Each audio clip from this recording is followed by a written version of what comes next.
Hi friends, ఈరోజు మనం స్వప్నాస్ కిచెన్లో మరొక సరికొత్త వంటకంతో మీ ముందుకు వచ్చాను. అదే మైసూర్ పప్పు. మైసూర్ పప్పు అని అంటే దీన్ని ఎర్రపప్పు అని కూడా అంటారు. చూడండి, ఇలా ఉంటుంది మైసూర్ పప్పు టమాటో కర్రీ. ఎలా చేయాలో ఇప్పుడు నేను మీకు చూపిస్తాను. దానికి కావాల్సిన పదార్థాలు: ఒక ఆనియన్, 4 పచ్చిమిర్చి, కరివేపాకు, అల్లం వెల్లుల్లి పేస్ట్, టమాటో, పసుపు.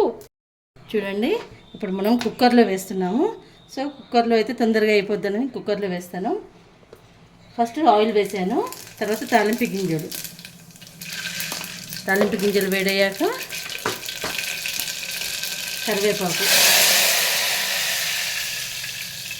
తర్వాత పచ్చిమిర్చి, అల్లం పేస్ట్ రెండు కలిపి కరివేస్తున్నాను.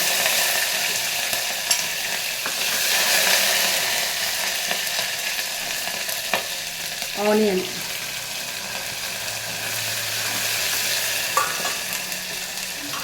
వేసినాక మనం కడిగి నానబెట్టుకున్న పప్పు అండి వేసేస్తున్నాను.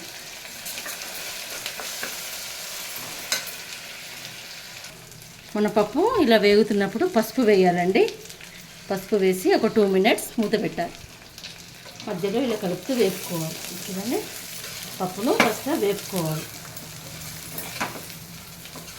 ఇలా వేపుకున్నాక ఇందులో కారం వేయాలండి. మన టేస్ట్కి తగినంత కారం.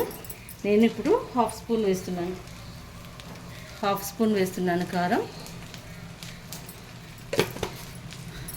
కారం వేసి ఒకసారి కలిపేసి, కుక్కర్లో కదండి కాస్త తొందరనే అయిపోతుంది పప్పు.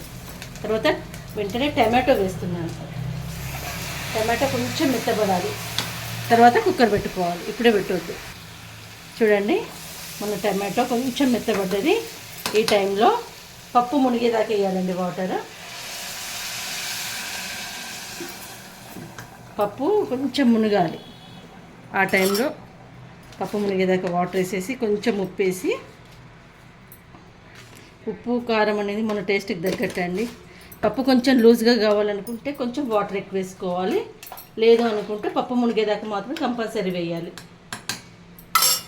ఎందుకంటే కుక్కర్ విజిల్ రాదు, గ్యాస్ కొట్టేస్తుంది. కుక్కర్ పెట్టేసి 3 విజిల్ ఇప్పించేస్తే మన మైసూర్ పప్పు టమాటో కర్రీ రెడీ అయిపోతుందండి. ఇలా కొత్తిమీర వేసేసి ఒక్కసారి కలిపేస్తే మన వేడి మైసూర్ పప్పు రెడీ అయిపోతుందండి. మీరు కూడా ఇలా చేసుకొని టేస్ట్ చేసి ఎలా వచ్చిందో చెప్పండి కామెంట్ బాక్స్లో. మీకు నా వంటలు నచ్చితే నా ఛానల్కి లైక్, షేర్, సబ్స్క్రైబ్ చేయండి. స్వప్నాస్ కిచెన్.